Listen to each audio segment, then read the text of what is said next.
G'day guys, Scotty here from The Hook and the Cook, and welcome back to our channel. This week it's flashback time.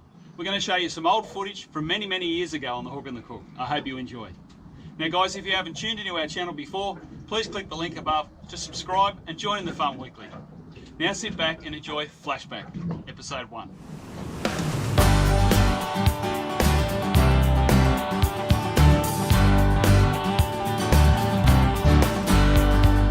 I'm Scotty Lyons. I've been fishing my whole life.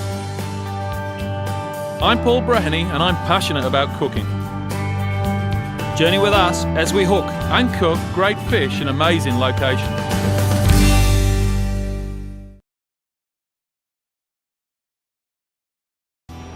Now Paul, what we're going to do here, we're going to use these pilchards for bait. We're using a number 10 long shank hook and a small split shot. Yep. What I tend to do is cut the heads off. Okay, like so. Yep. And they become our burley. So I'll throw them in the burley pot. Just mash them a bit. Yeah, just mash them around. Then what I'll do is just some nice little slices of pilchard. Okay. Okay, keep it nice and fine. Why is that? Right. It just fits on the hook nice. Yep. You don't want a big lump of bait down there because yellowtail got a very small mouth. Do you want me to hang on to that one, or are you going to show me how it's done? Show you how it's done. Oh, he's into one. Okay, these are the small live yellowtail that we're after, and we'll use these for the live baits for kingies. I'll just pop him in the bait tank.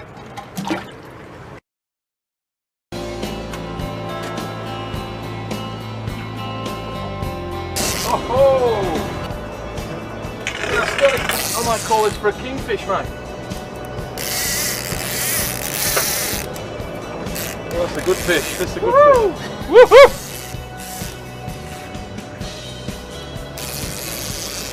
That's what you tell me, isn't it? Pump and wine, pump and wine. We just had the livey over the side. I'd have seen it jumping, and straight away Scott straight into a kingy. Here he comes. We've got the colour. There you go, Scott. Well done, mate. Excellent, mate. Well done. Perfect. Beautiful fish. That's the one we've come for. Yeah. Now he's probably going to be undersized. So if he's undersized, can you imagine what the big legal ones are like? How they pull. What's they got to be, Scott? Well, he's got to be off my board, so he's well and truly undersized. He's only a baby. He's 530 millimetres, so let's get him back into the water. There he goes. And how's that? Fantastic. Yeah, we're going to fish down a burley trail now and hopefully bring up a few trevally, maybe a nice bream as well. Yep. When you're fishing a burley trail, you want to use floaters. Now, if you use a large sinker, obviously like that, it's going to go straight to the bottom. Okay. Nothing's going to find it. The burley's very light, so what we're trying to do is just float our bait down along that burley trail. Okay. And hopefully entice a nice trevally or bream. What sort of burley would you use for? Mainly chopped pilchards. Yep. And we're just going to use chicken pellets. Chicken pellets? Chicken pellets. Layer pellets. I thought we were fishing for fish, not chicken, mate. No, they're a great burley. You keep them at home. Okay. They don't rot, they don't smell. As long as you put a good sealable lid on them, the pests will stay out of them. So my missus will be very happy if I buy some of that and it doesn't stink. I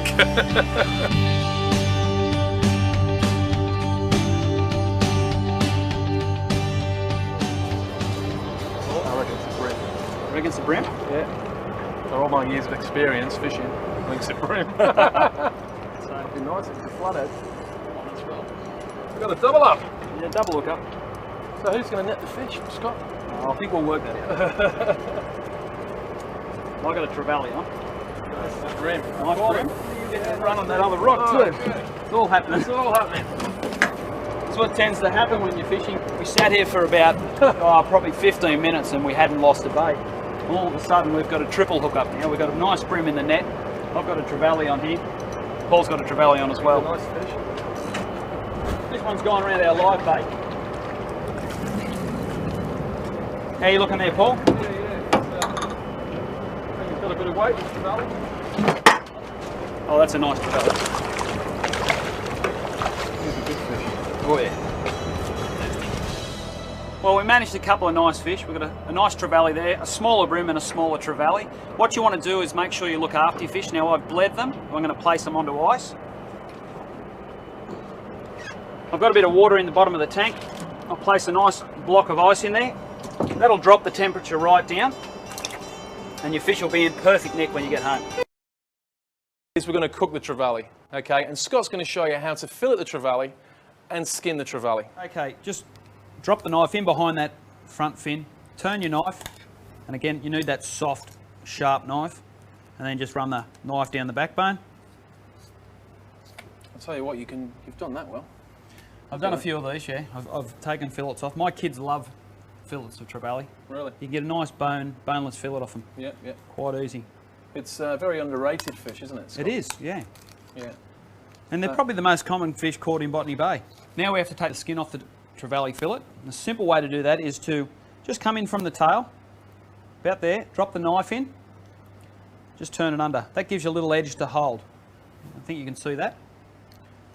Hold that, and then just hold the knife and wriggle the skin. Now, if I start cutting with a knife, I'll go through the skin. Yep. So you don't want to move the knife, you just want to wriggle the fillet. That's a great tip. Okay, and off comes the skin. Then what we do is we just take out the last little bits of bone, and we've got the bloodline that runs down the centre of the fish. Okay. Now in that bloodline is the bones, and obviously the part that we want to remove. So run the knife down like so, either side, carefully, and remove that. Okay, as you can see. I tell you what, don't throw those out, they make fantastic bait. Okay, Scott, let's got to get this pan nice and hot again. And we're going to throw a little bit of oil over the top of these fillets, and then a tiny little bit of salt, such as salt. So you don't need too much. Sprinkle it high in the air, mate. So no. Just let me show you. Just because otherwise you put too much. See how I'm just getting like just a touch of it. See how it's still coming through now. They're just the little flakes. If you put too much on, there's too much salt on there. That's it. Beautiful. They only lightly season them. It's not as if we're trying to blister the skin. Now there's no need to put your hands on these, okay? Because there's no skin. There's no skin to actually contract. So they'll just lie there nice and flat. Now while they're cooking, Scott, what I'd like you to do is grab some mesclun salad lightly, okay? Treat it gently. Otherwise it'll bruise, okay? And then what I'd like you to do is grab some of these ingredients here. We've got some beautiful red onion. You don't need this tomato because I've got some nice vine-ripened tomatoes. Okay. Some of the feta? Yeah, it's just, put the feta on last, okay? If you try and toss that feta through now, you're just going to have a very unpleasant looking bits of white specks through it. We're going to put that on top. And what I'm going to do through there is just a squeeze of lemon juice, okay, for freshness, and a little bit of the olive oil. That's a simple dressing, very, very simple. Okay, a little bit of salt and pepper. So, again, with your sea salt, hold it up high, and some black pepper too. Just going to check these trevally fillets. Okay, they're looking great. The trick is with trevally, it's not a real oily fish, okay? So, it doesn't need much cooking. What I'm going to do again, see how nice and beautiful they are? If you do overcook them, they tend to dry out. So I'm going to turn that completely off and let the pan again cook the fish. That looks great, Scott. Really, really good, mate. You guys always seem to add salt, pepper to everything You've got to season, Scott. Very, very important to season your food. Okay, what we're going to do now, we're going to start on the beurre noisette, our fancy name butter. But it's very, very simple and great flavour. All we need is some knobs of butter straight into the pan. Okay, nice hot pan. Got to be very, very careful. It's called a nut brown butter, so we don't want to burn it. If it's burnt, it'll give it a very, very bitter flavour. So don't go and walk away when you're at home doing this dish. Keep an eye on your butter. Okay, so what we're looking for now is the actual salts in the butter and the impurities in the butter, okay, to catch a little bit, so that they get that little bit of caramelisation, okay? I'm going to turn that down a touch now. Okay, see how it's starting now to caramelise along here? Yep. What I'm going to do now, I'm going to throw a little bit of my lemon thyme, basically beurre noisette, and it's going to pop, okay? So we take that off the heat now, because that's cooked enough, and let the pan do the rest. You see how it's starting to pop? With sage, Scott, if you have a taste of that, it's very, very, it's very bland. It's almost woody, isn't it? It's like, much to it, is it? But I'll tell you what, when you taste it in the beurre noisette, oh, So just by putting it in the butter, it brings out that well, flavour? yeah, what it is, it cooks it, and they get very, very crispy. Okay. And what I'm going to do now is we're going to throw some lemon juice. So just stand back a second. It's important that you turn the heat off. Okay. See how it's starting to turn nice and brown? A little bit more lemon juice. And we're going to dress our fish with that. So Scott, if you wouldn't mind. Yeah. That's it, beautiful, mate.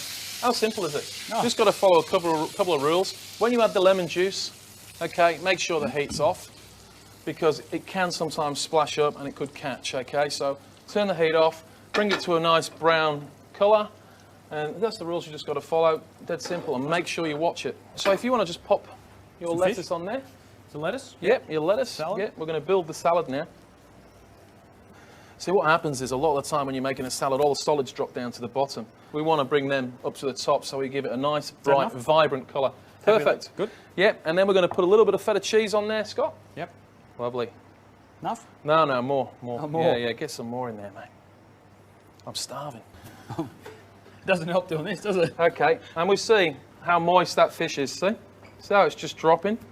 Nice and moist, okay? If there's any drier than that, you know, that's why people just underrate the fish. They just don't cook it right, okay? So how long for the trevally?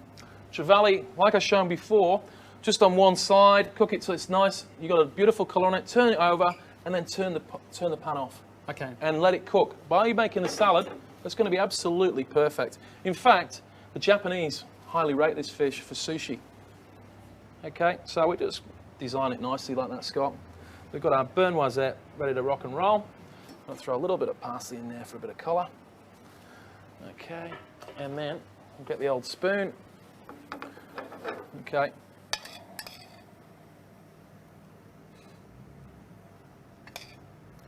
Okay, not too much, because we've already dressed the salad with a bit of lemon juice. You did that, didn't you, Scott? Yes, I did, yeah. Did you? Yeah. And the salt, yeah. All covered. All right. Okay. And how good does that look? I mean, that's fresh, you know, vibrant summer salad.